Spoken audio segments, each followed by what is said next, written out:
Okay. Did you need to press any buttons or are we fine? Okay. All right, good. So I'm calling this If It Had Not Been for the Lord on My Side. It's an old gospel song, and so I thought I'd begin with this song. It goes like this. If it had not been for the Lord on my side, tell me where would I be?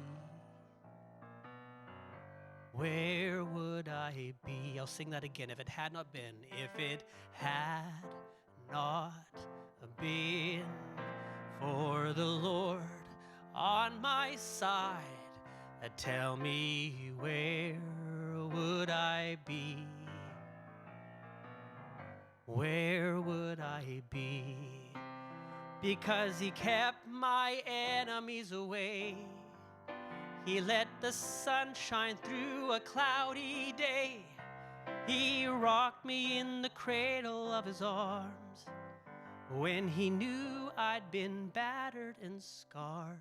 If it had not been for the Lord on my side, tell me where would I be?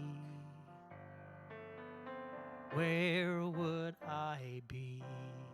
So I was 4 years old when I sat on the blue carpet of my sister's room on a farm outside of Wawota, Saskatchewan, with my mother, and I invited Jesus into my heart.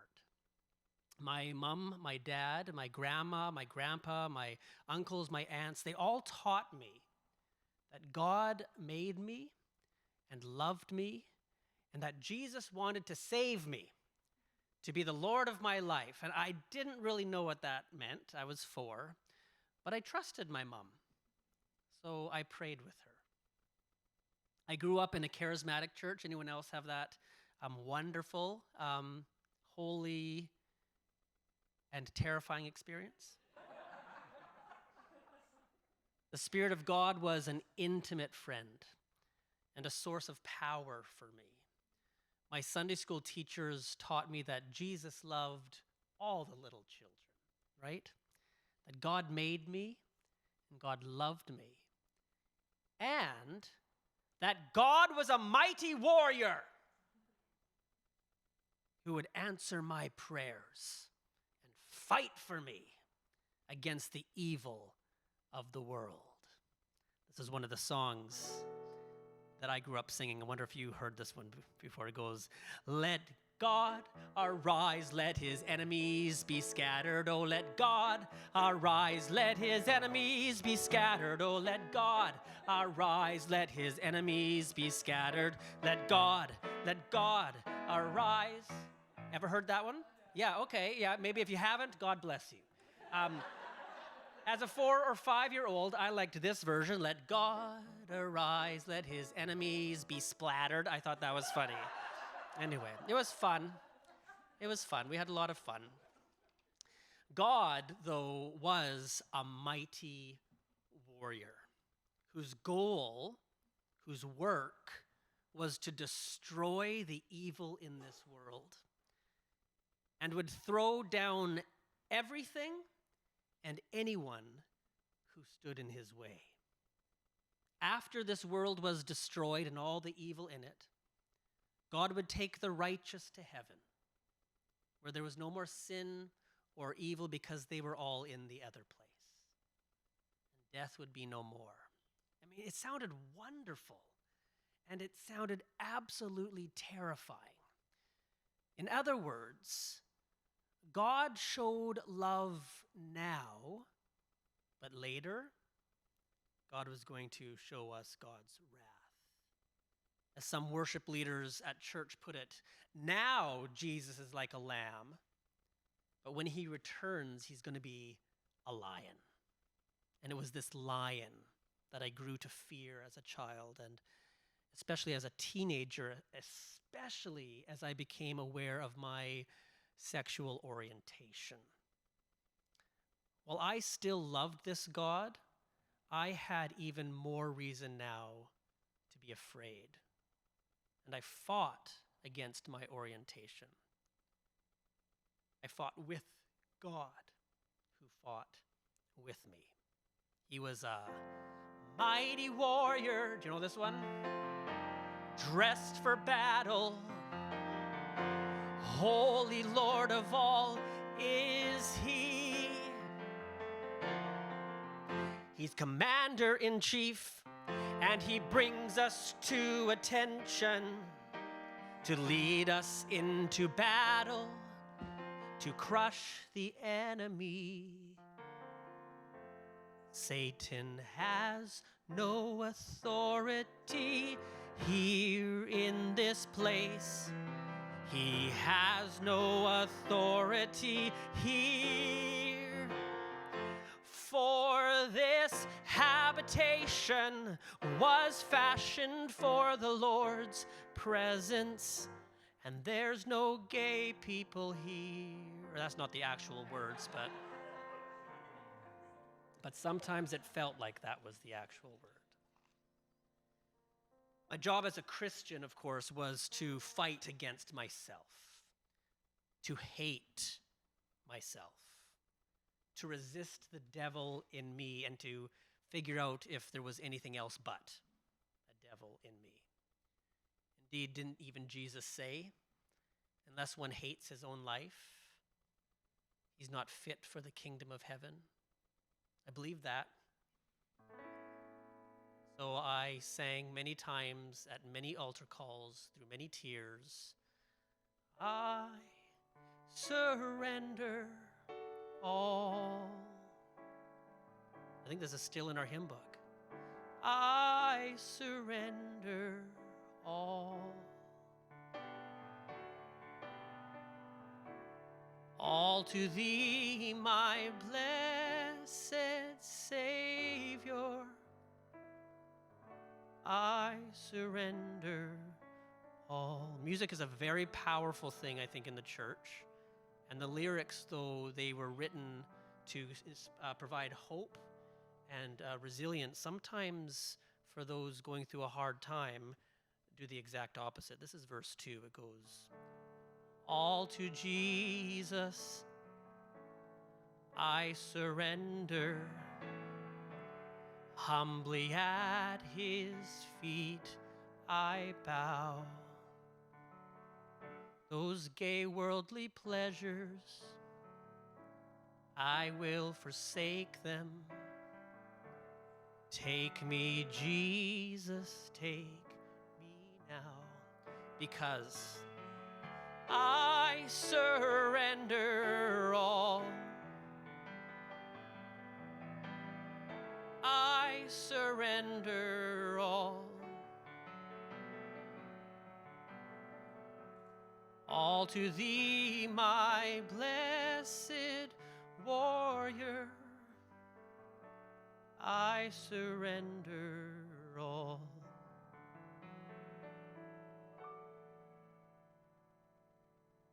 I fight to be a good, pure, and holy Christian began to take on a more intense tone while I grew older. Instead of singing songs of victory, I began to sing songs of desperation.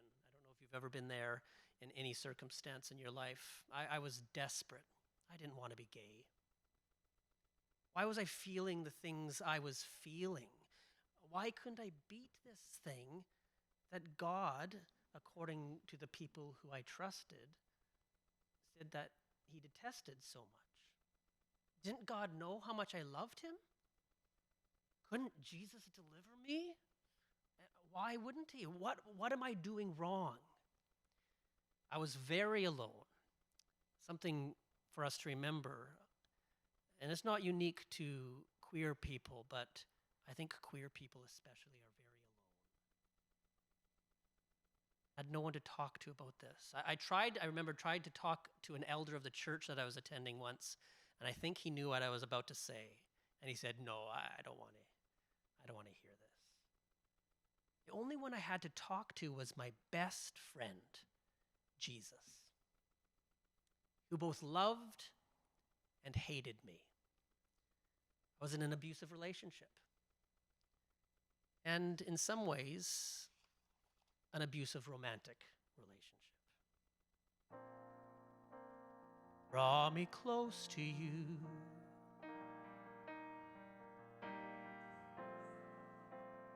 Never let me go. Lay it all down again, just to hear you say that I'm your friend.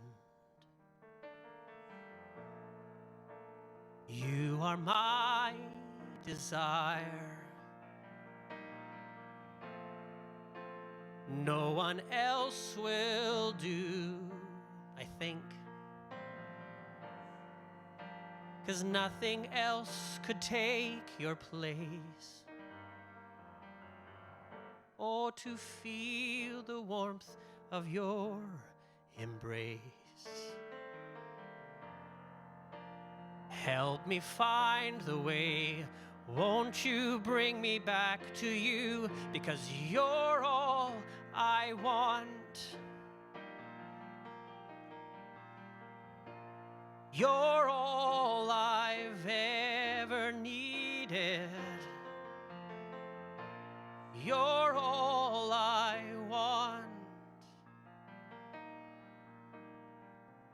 Help me know you are near. Help me not to be queer. I began to bargain with God. Anyone ever bargained with God? It happens. It's one of the stages of grief, isn't it? Or we say, please, I'll do anything. I'll do anything. I said, I'll go to the most difficult places in this world. I'll be a missionary. I will go to Saudi Arabia. And I will die for you there. Just take this away, please, God. And so in 1997, I went to what was then called Western Pentecostal Bible College. And I enrolled in cultural studies to become a missionary. This was my prayer. Here am I. Send me to the nations as an ambassador for you, as an ambassador for you, my Father. I'll do anything. Just send me to the nations. Maybe death is better than this. Here am I. No one would hear me say those lyrics out loud, of course. But the thing is, God never took this thing away. Never took it away. Why? Was I being abandoned by God? Or maybe this was just a thorn in my flesh, right? We know that verse. Paul had a thorn, right? I just need to get used to it. Or maybe God didn't love me. Or worse, God didn't care. I mean, I loved God so much. I loved Jesus. I dedicated my life to him. What's going on? This was a very difficult period in my life, Bible college and afterward. I hated myself and I did not understand why I was the way I was. This is when my suicidal ideation began as a young adult. Thankfully, I never did anything more than think about it, but thinking about it was scary enough. Went to see a counselor. I got some medicine. I am an advocate for medicine. I spoke to some friends, and I took some time off. And then I also found a new church that welcomed me and accepted me as someone I wasn't even ready to admit I was. Through it all, I remained tethered somehow to the lessons I was taught as a child, that Jesus did love me, and he wanted to save me. I thought Jesus saving me was going to be some sort of deliverance from my orientation, from being gay. I didn't yet realize that the help I was to receive was a help to love and to accept and even eventually rejoice in the gift of being gay. I wasn't there yet, but I had Jesus walking with me, and if it had not been for the Lord on my side, oh, tell me, where would I be? Where would I be? I'm so glad I bumped into this old gospel hymn. Had you ever heard that one before? If it had not been for the Lord on my side, I first heard that song. It was on a CD called Wow Gospel 1998. And it was sung by a woman who I found out later on was really homophobic, but I didn't know that then. That's great. It was sung by a woman who shared her testimony about how God walked with her and protected her in even the most desperate times of her life. And I could really relate. If it had not been for the Lord on my side, where would I be? Because the Jesus I was so afraid of was still my closest companion. I was terrified of the one I was closest to. I needed to either stop being afraid of God, of Jesus, or I needed to find a new friend. That's where I was at. Now, since a small child, I have suffered from arachnophobia.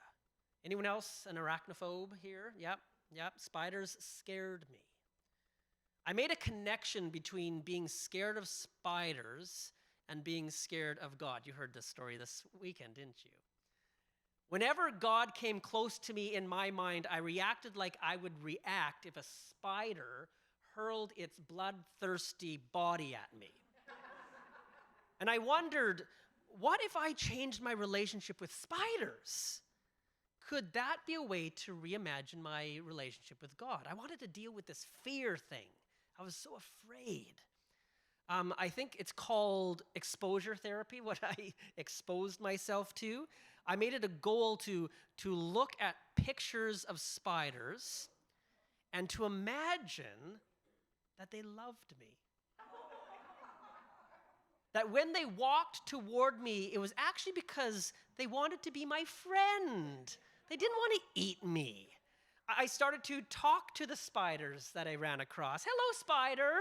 How are you? It was first a long-distance relationship, but I got closer and closer. You are beautiful. And I mean, this is all very silly. But if I thought God was like a spider, if that was my response to God in my heart and even in my body, then maybe I could make the spider into a beautiful thing to me so that I could also not be afraid of God. Strange logic, that's where I was, and it was a long journey. Now I am a recovering arachnophobe, and through that process, the God who I thought was coming to get me became what my mother taught, a loving creator who sent Jesus to the world to help me, to walk with me, to be my friend and my helper. And I began to sing a new song that I had learned at this time. It's by John Bell. If you know it, you can sing it with me. It's one of the best songs out there. It goes, "Don't be afraid. My love is stronger. My love is stronger than your fear. Don't be afraid. My love is stronger, and I have promised to be always near." Those 8 eyes of God, the furry manacles of God. Don't be afraid. My love is stronger. My love is stronger than your fear. Don't be afraid. My love is stronger, and I have promised to be always near.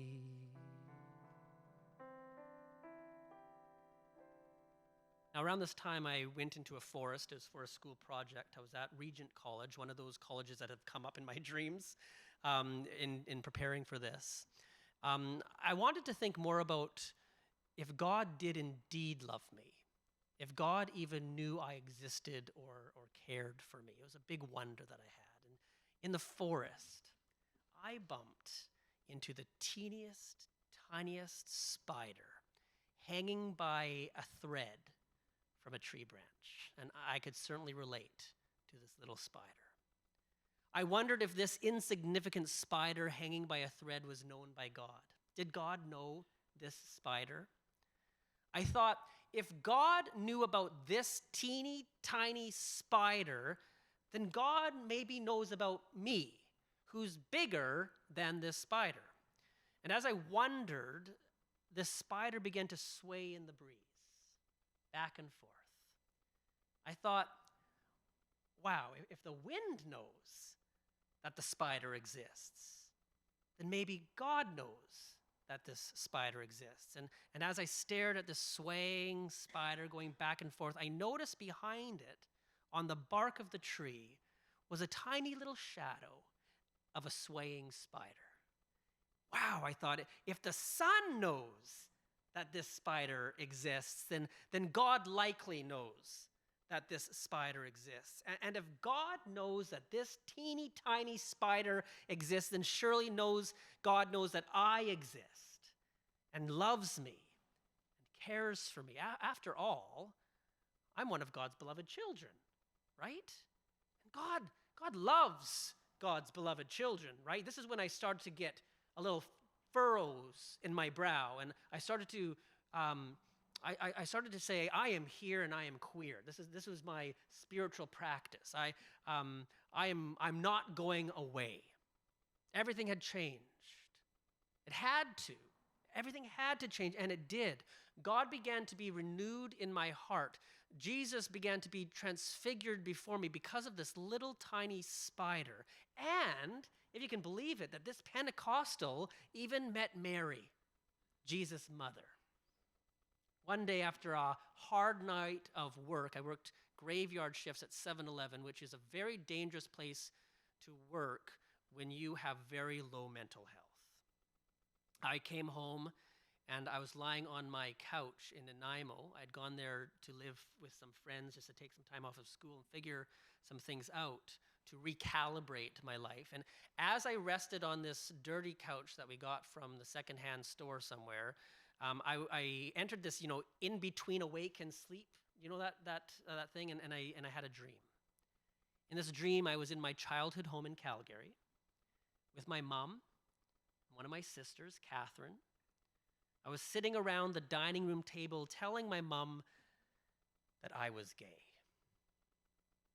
I had told her, I think, a few months previous to this, and it hadn't gone as well as God. It went as well as I feared. And I started to cry as I was telling my mom in this dream. These shoulder shaking cries. My subconscious is very dramatic. That's just how I was in this dream. In my dream, my mom came around behind me and she gave me a hug. And in that hug, she was transfigured. It was no longer my mom alone. It was Mary. I just knew it. I just knew it. I don't know how I knew it, but it was Mary, the mother of Jesus, the mother of all mothers, holding me and saying, it's going to be okay. And then she was gone. It was just me and my sister, and we started laughing, and we ran and jumped on the trampoline. I woke up, and I was transfigured myself. And I wrote this song about Mary.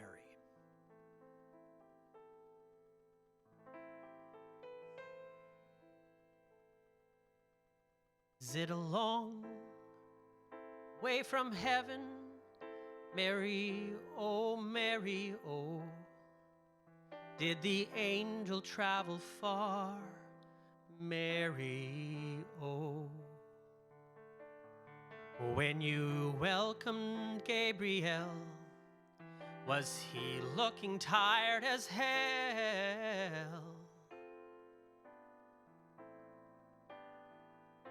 Is it a long way from heaven, Mary, oh? Hail Mary, oh Mary, oh Mary, oh hail Mary, Mary, oh. Is it a long way to Joseph, Mary, oh Mary, oh was he always at your side, Mary, oh? When you told him what you heard, tell us, did he say a word? Is it a long way to Joseph, Mary, oh? Love Mary, oh Mary, oh Mary, oh love Mary, Mary, oh.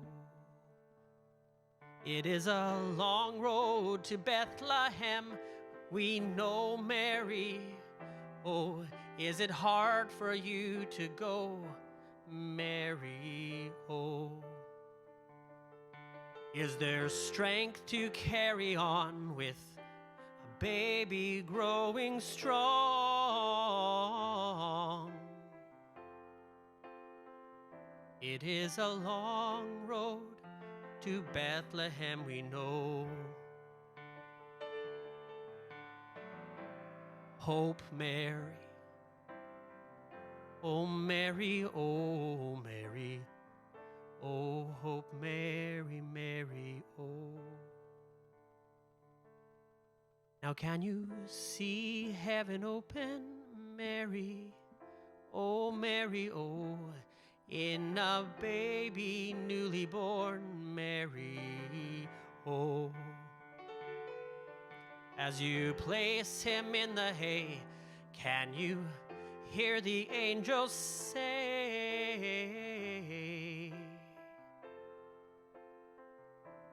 glory in the highest, Mary, oh.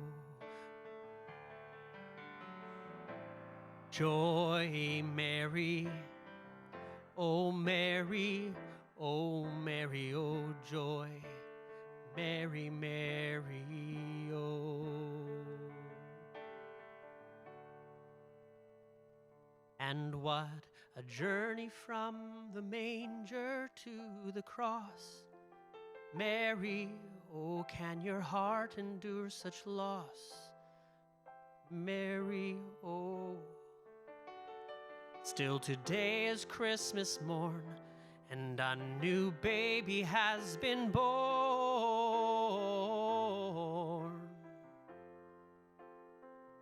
Oh yes, your heart will manage later, Mary, oh. Peace, Mary, oh Mary, oh Mary, oh peace, Mary, Mary, oh.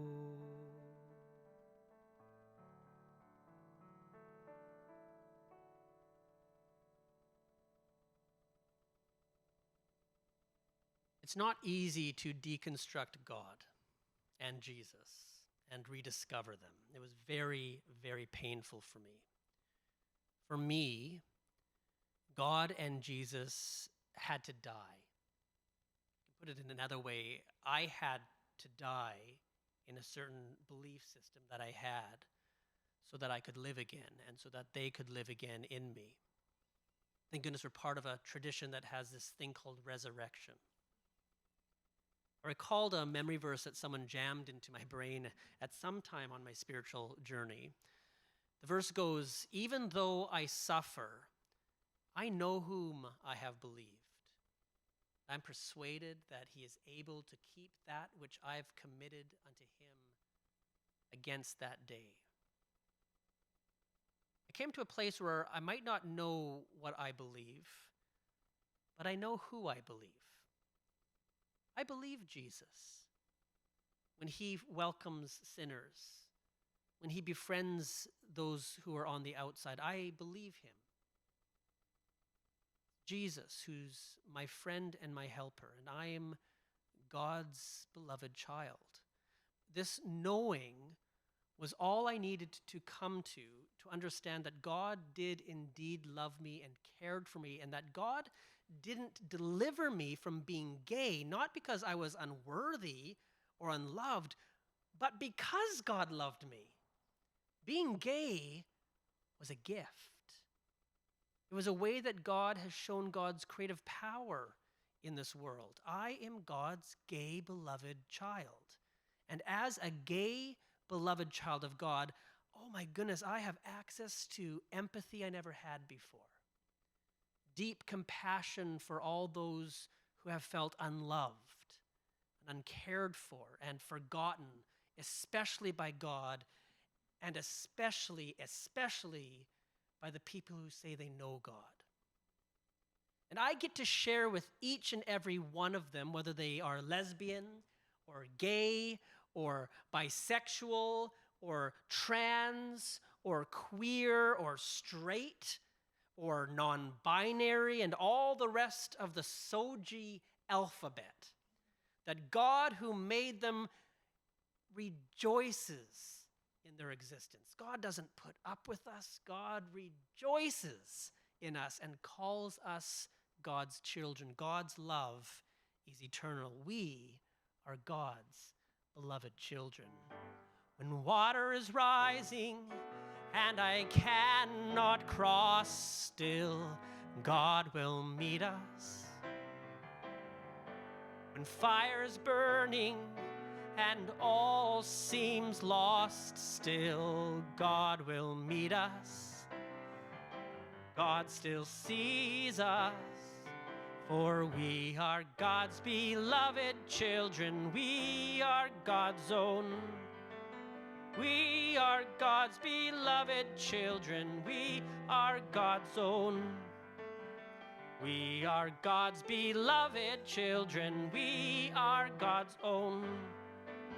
We are God's beloved children. We are God's own. And with the Spirit of God within us, we can stand together and confess that we are not afraid. Though the flood and fire surround us, we can stand on higher ground. That sound and sing, we're not afraid. We are not afraid. God is with us, so we are not afraid. God is with us, so we are not afraid. God is with us, so we are not afraid. God is with us, for we are God's beloved children. We are God's own. We are God's beloved children. We are God's own. You are God's beloved child. You are God's own. You are God's beloved child. You are God's own.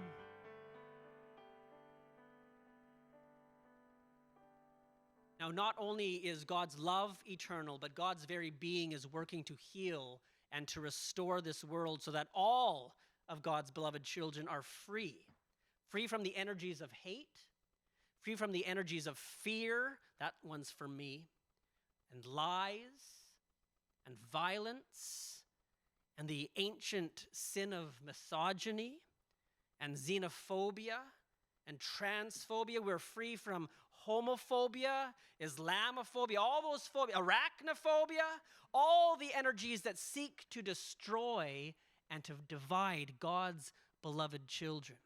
Now, if God is coming back to judge the world like I was taught, it's not to condemn us, but to heal us and free us. God's judgment is on the hate and the violence, not on God's beloved children. God wants to heal God's beloved children because God is love, and perfect love drives away fear.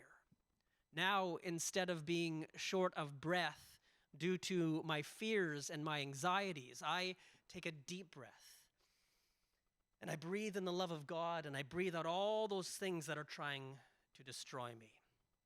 I'm still on a journey, but now I'm walking toward something rather than running away from something. Now I'm living. I'm not just trying to stop dying. Now the peace that Jesus shared with me in my long journey from hate to love is something I want to share with others. I look back now and give thanks to God for where I came from, as difficult as it was, and where I am today. I give thanks to God. I don't know where I would be without Jesus, without God, without the Lord on my side. If it had not been for the Lord on my side, oh, tell me, where would I be? Where would I be? Because she kept my enemies away. She let the sun shine through a cloudy day. She rocked me in the cradle of her arms when she knew I'd been battered and scarred. If it had not been for the Lord on my side, oh, tell me, where would I be? Where would I be? That's part of my story.